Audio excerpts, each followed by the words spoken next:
The DNA test results lay scattered across the marble kitchen counter, and Sarah Mills could barely believe what she was reading. The probability of paternity is 0%. The words blurred as tears filled her eyes. She had stumbled upon the truth that would destroy everything the Campbell family believed about their newborn son. But let me take you back to where this all began, just 3 days earlier. Sarah had been working for the Campbell family for over 2 years, and she took pride in keeping their sprawling mansion spotless. The morning sun streamed through the floor-to-ceiling windows as she pushed the vacuum across the Persian rug in the living room. The same routine she'd followed countless times before. "Mrs. Mills, you're a godsend," Emily Campbell had often said, cradling her newborn against her shoulder. "I don't know what we'd do without you." Sarah smiled at the memory, but something had always felt off about this picture-perfect family. James Campbell, with his perfectly pressed suits and charming smile, seemed to have secrets lurking behind his eyes, and Emily, sweet as she was, appeared fragile in a way that went beyond new motherhood. It was while cleaning under the Italian leather sofa that Sarah's hand brushed against something crinkled, an envelope wedged deep between the cushions where no one would think to look. Her heart pounded as she pulled it free, recognizing the logo of a DNA testing laboratory. "I shouldn't," she whispered to herself, glancing toward the stairs where she could hear Emily singing a lullaby to little Michael. But curiosity won, and Sarah carefully opened the envelope that had obviously been hidden with deliberate intent. The results made her gasp so loudly she covered her mouth with her free hand. James Campbell was not the father of the baby upstairs. Little did Sarah know that this discovery would unravel a web of lies that went deeper than she could have ever imagined. She quickly stuffed the papers back into the envelope and shoved it under the couch, her hands trembling as she resumed vacuuming. The mechanical whirring couldn't drown out the questions racing through her mind. How long had James known? Did Emily have any idea? And what about innocent baby Michael, sleeping peacefully in his nursery? That evening, Sarah served dinner to the Campbell family as usual, but everything felt different now. She watched James cut his steak with surgical precision, noticed how he avoided eye contact with Emily, observed the way his jaw tightened when Emily mentioned their son. "James, your mother called again about visiting Michael," Emily said, bouncing the baby gently in her arms. "She's desperate to see her grandson." "My mother can wait," James replied curtly, not looking up from his plate. "We discussed this, Emily. No visitors for at least another month." Sarah caught the flash of hurt that crossed Emily's face. "But she's his grandmother, James. She has a right to." "She has no rights here," James snapped, his fork clattering against his plate. The sudden silence in the dining room was deafening. Emily's eyes filled with tears, and she stood abruptly. "I'll put Michael to bed," she whispered, disappearing upstairs. James sat alone at the table, his head in his hands, unaware that Sarah was watching from the kitchen doorway. She had seen this man laugh with his wife, celebrate their pregnancy, proudly announce the birth of his son to anyone who would listen. But what happened next shocked everyone who thought they knew him. He pulled out his phone and made a call, his voice barely above a whisper. "It's me. We need to talk. Meet me tomorrow at the usual place." A pause. "No, she doesn't know anything. The test results are hidden where she'll never find them." Sarah's blood ran cold. James knew the truth, and he was actively deceiving his wife. As she finished cleaning the kitchen, an hour later, Sarah's mind raced with possibilities. She thought about Emily's genuine joy when she talked about her family, the way she traced Michael's tiny features and marveled at how much he looked like James. The poor woman had no idea she was living a lie, but the real shock was still coming. Sarah remembered something from 3 months ago, when Emily had been visiting her sister in Chicago for a week. James had brought a woman to the house, a woman with dark hair and Emily's same delicate build. Sarah had assumed it was business-related, but now she realized she had witnessed something far more sinister. Standing in the Campbells' pristine kitchen, holding the secret that could destroy a family, Sarah faced an impossible choice. This decision would change everything, not just for the Campbells, but for her own life as well. The envelope seemed to burn beneath the sofa cushions upstairs, and Sarah knew she couldn't pretend she hadn't seen what she'd seen. The question that haunted her as she locked up the house that night was simple but devastating. What do you do when the truth you've discovered has the power to shatter everything? Sarah's hands trembled as she stared at the DNA test results one more time. The words blurred together, but their meaning was crystal clear. She couldn't keep this to herself any longer. Taking a deep breath, she folded the papers and slipped them into her purse, then grabbed her coat and headed for the door.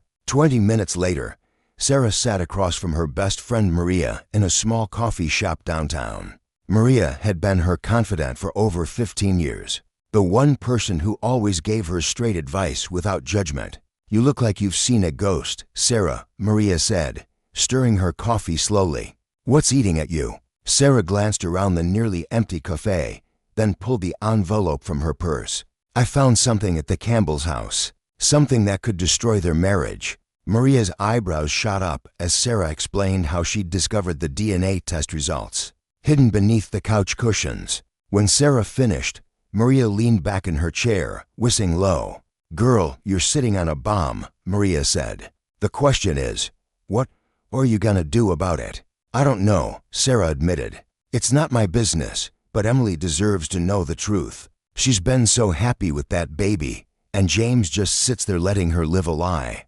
Maria reached across the table and squeezed Sarah's hand. "You've always had a strong moral compass. Trust your instincts, but whatever you decide, be prepared for the fallout." That evening, Sarah returned to the Campbell mansion with a heavy heart. As she began her usual cleaning routine, her mind drifted back to a conversation she'd overheard between Emily and her sister. "Just last month, I know families have their secrets," Emily had said while they sat in the garden. "But I thought James and I were different. We promised each other complete honesty when we got married." The memory stung now, knowing what Sarah knew. Emily had placed such faith in her husband's transparency. And here was proof that James had been anything but honest. Sarah was dusting the living room when she heard raised voices coming from the kitchen. She moved closer, her footsteps muffled by the thick carpet. Through the crack in the door, she could see James pacing while Emily stood by the sink, her back rigid with tension. "You've been distant ever since the baby came home," Emily was saying. "Every time I try to talk about our family plans, you change the subject."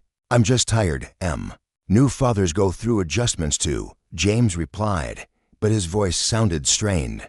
"It's more than that. Sometimes you look at little Michael like you're seeing a stranger." Sarah's breath caught.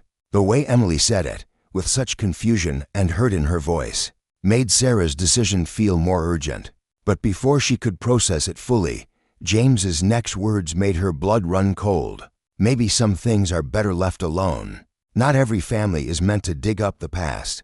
The cryptic comment sent chills down Sarah's spine. What past was James referring to? And why did his tone sound almost threatening? That night, as Sarah lay in her small apartment, she couldn't shake the memory of another incident that now seemed significant. About 6 months ago, when Emily was heavily pregnant and had gone to visit her mother for the weekend.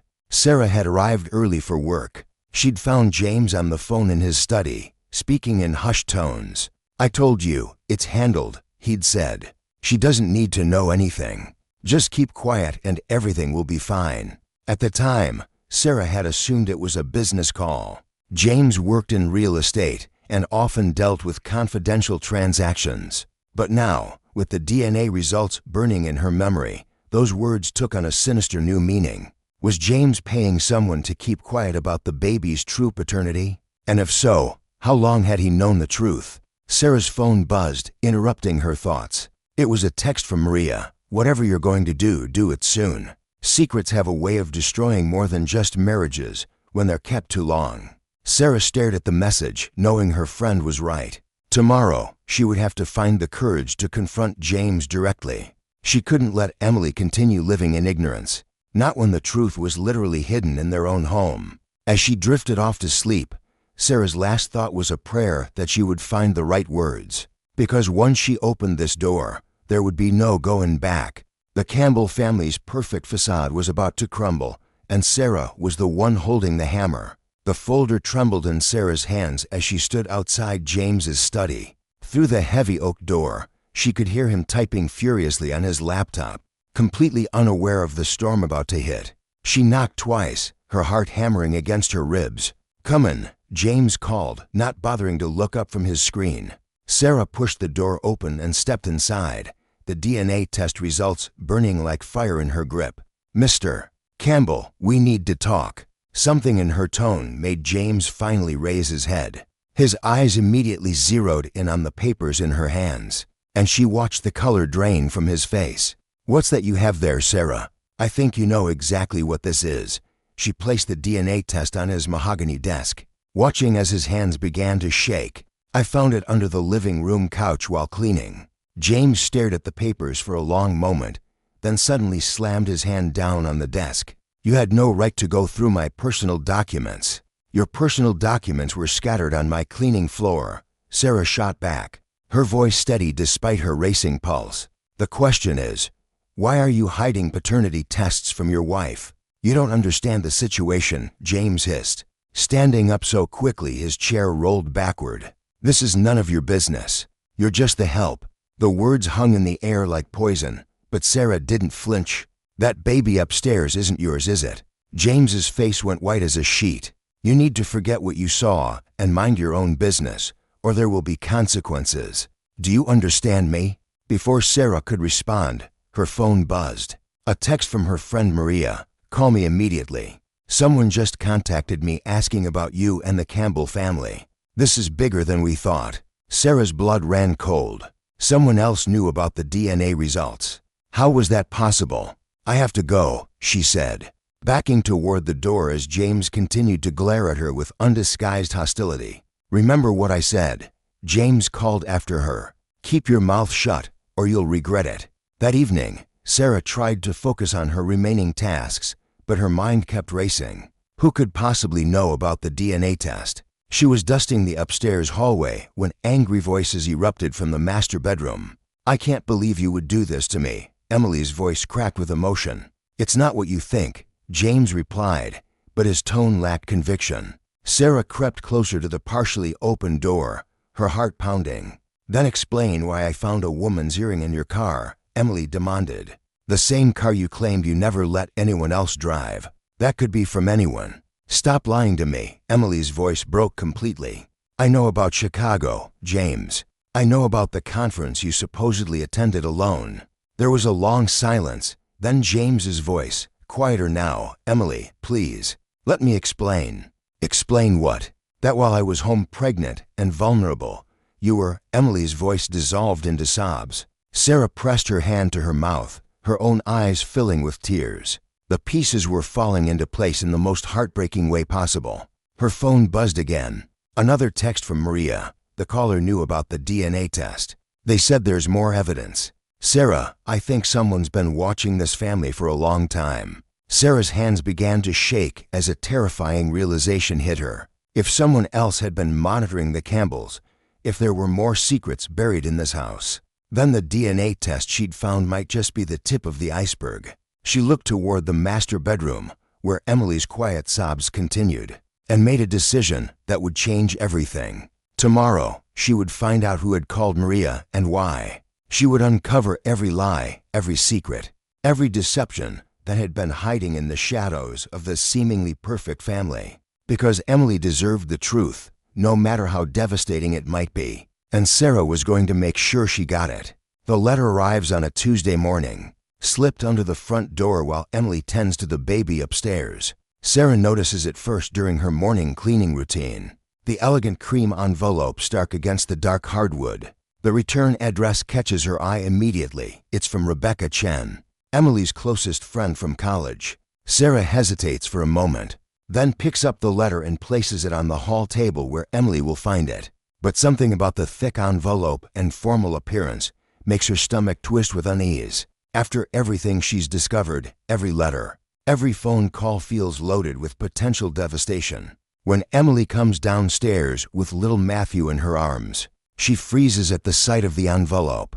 "That's strange," she murmurs, shifting the baby to one arm as she tears it open. Sarah watches from the kitchen doorway, pretending to organize the spice cabinet while keeping Emily in her peripheral vision. Emily's face goes pale as she reads. Her hands begin to shake, and Sarah can't help but step closer. "Mrs. Campbell, are you all right?" Emily looks up, her eyes wide with confusion and fear. Rebecca says she has information about James, about something that happened 2 years ago. Her voice drops to a whisper. She says it's about a woman named Victoria Martinez. The name hits Sarah like a physical blow. Victoria Martinez, the same name on the DNA test results she found. The pieces are finally clicking into place, and Sarah realizes this moment has been building toward something far bigger than she ever imagined. Mrs. Campbell, Sarah says carefully, maybe we should talk to Mr. Campbell about this together. Emily nods slowly, still clutching the letter. Yes, we need answers. All of them. When James arrives home that evening, he walks into what feels like an ambush. Emily and Sarah are waiting in the living room. The DNA test results spread across the coffee table alongside Rebecca's letter. The baby sleeps peacefully in his carrier, oblivious to the storm about to break around him. What's all this? James asks, but his voice lacks its usual confidence. His eyes dart between the papers and the two women staring at him. Sarah takes a deep breath. Mr. Campbell, the DNA test results I found. They're connected to someone named Victoria Martinez. And now Mrs. Campbell has received a letter about the same woman. James's composure crumbles instantly. His face flushes red, then drains of all color. You have no right to go through our private affairs, he snaps. But there's desperation in his voice now, not authority. James, Emily's voice is steady despite her trembling hands. Who is Victoria Martinez? The silence stretches unbearably. Sarah watches James struggle, seeing a man caught between truth and self-preservation. Finally, he explodes. Fine. You want to know? Victoria was. She was someone I knew before you got pregnant. It was a mistake, Emily. A terrible mistake that meant nothing. The DNA test says otherwise, Sarah interjects quietly. It says the baby isn't yours, Mr. Campbell. Emily gasps, looking down at Matthew sleeping in his carrier. What are you saying? James runs his hands through his hair frantically. It's not that simple. The timing. Everything was so complicated. I never meant for any of this to happen. But before anyone can respond, Sarah's phone rings. It's her friend Maria, and her voice is urgent when Sarah answers. Sarah, you need to know something about that mysterious caller I told you about. I figured out who it is. Maria's words come fast and breathless. It's Victoria Martinez. She's been trying to reach the Campbell family for months. She says she has information about the baby that changes everything. Sarah's blood runs cold as she realizes they've only scratched the surface of this nightmare. Looking at Emily's terrified face and James's guilty expression, she knows the real truth. Whatever it is still waiting to destroy them all. Sarah's hands trembled as she watched Emily stare at the additional DNA test results spread across the kitchen table. The morning light streaming through the bay windows seemed too bright, too cheerful for what was about to unfold. Emily's face had gone completely pale, her fingers gripping the edge of the mahogany table until her knuckles turned white. This can't be right, Emily whispered, her voice barely audible above the grandfather clock's steady ticking. The baby, our baby. She looked up at Sarah with desperate eyes. Tell me this is some kind of mistake. Sarah's heart broke watching the woman she'd grown to care for during these months of service. Mrs. Campbell, I'm so sorry. I found the first test results by accident, but when you asked me to help you understand what was happening, I had to help you get the complete picture. The sound of James's Mercedes pulling into the circular driveway made both women freeze. Emily quickly gathered the papers, her movements sharp and frantic. He's home early, she said, her voice gaining strength. Sarah, please, stay with me for this. I can't face him alone. James walked through the front door with his usual confident stride, loosening his silk tie. I'm home. The Peterson deal closed faster than. He stopped dead in his tracks when he saw both women standing in the kitchen, their faces grave and determined. James, we need to talk. Emily's voice carried a steel that Sarah had never heard before. Right now. What's this about? James glanced between them, his businessman's instincts clearly sensing danger. Sarah, shouldn't you be upstairs with the baby? The baby isn't yours, James. Emily's words cut through the air like a blade. She placed the DNA test results on the granite countertop, her hand finally steady. And you've known all along, haven't you? The color drained from James's face. For a moment, he looked like a man who'd been punched in the stomach. His eyes darted to the papers, then to Sarah, and finally back to his wife. Emily, I can explain. Explain what? That you've been lying to me for months? That you let me believe we were building a family together while you knew the truth? Emily's voice rose, years of suppressed doubts finally finding their voice. That you made me feel crazy for questioning the timeline, for wondering why you were so distant during my pregnancy. James sank into one of the kitchen chairs, his head in his hands. It wasn't supposed to happen this way, he said, his voice muffled. Rachel, the affair, it was only supposed to be once. A moment of weakness during that conference in Chicago. When she told me she was pregnant, I thought it would just go away if I ignored it. Sarah watched Emily's face transform from hurt to fury to something deeper. A profound disappointment that seemed to age her in real time. So when she died in that car accident, you thought you could just, what? Steal her baby and pass him off as ours? He needed a home, a good family. James looked up desperately. You wanted a baby so badly, Emily. We'd been trying for 3 years. When the adoption agency called and said there was a newborn whose mother had named me as the father, it seemed like fate. Like fate, Emily laughed bitterly. James, honesty is fate. Trust is fate. What you did was fraud. To me, to our marriage, to that innocent child upstairs. Sarah found her voice finally. Mr. Campbell, I've worked for families for 20 years. I've seen marriages survive infidelity, financial ruin, even the loss of children. But I've never seen one survive the death of truth. She paused, choosing her words carefully. That little boy deserves parents who chose him honestly, not out of guilt and deception. The kitchen fell silent except for Emily's quiet sobs. James looked broken, his corporate confidence completely shattered. What do we do now? He whispered. Emily wiped her tears and walked to the window, looking out at the garden where she'd imagined pushing a stroller, teaching a toddler to walk on the manicured lawn. Now you move out. Today. We'll figure out custody arrangements through lawyers, but I won't have my son raised in a house built on lies. Emily, please. My son, she repeated firmly, because regardless of DNA, regardless of your betrayal, I've been his mother since the day he came home. I've fed him, rocked him to sleep, worried about every little sniffle.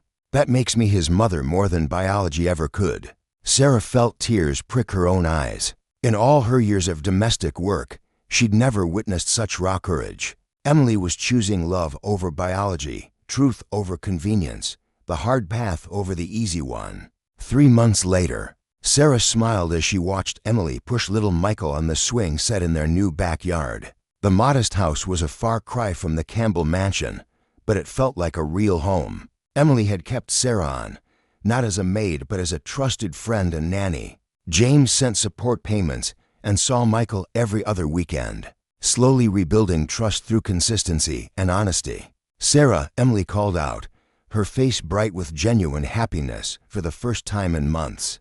Come push Michael. He loves when you make airplane noises. As Sarah joined them in the garden, she reflected on the lesson this family had taught her. Sometimes love means letting everything fall apart so it can be rebuilt on a foundation of truth. The DNA test hadn't destroyed this family. It had revealed which relationships were strong enough to survive reality, and which were just beautiful illusions.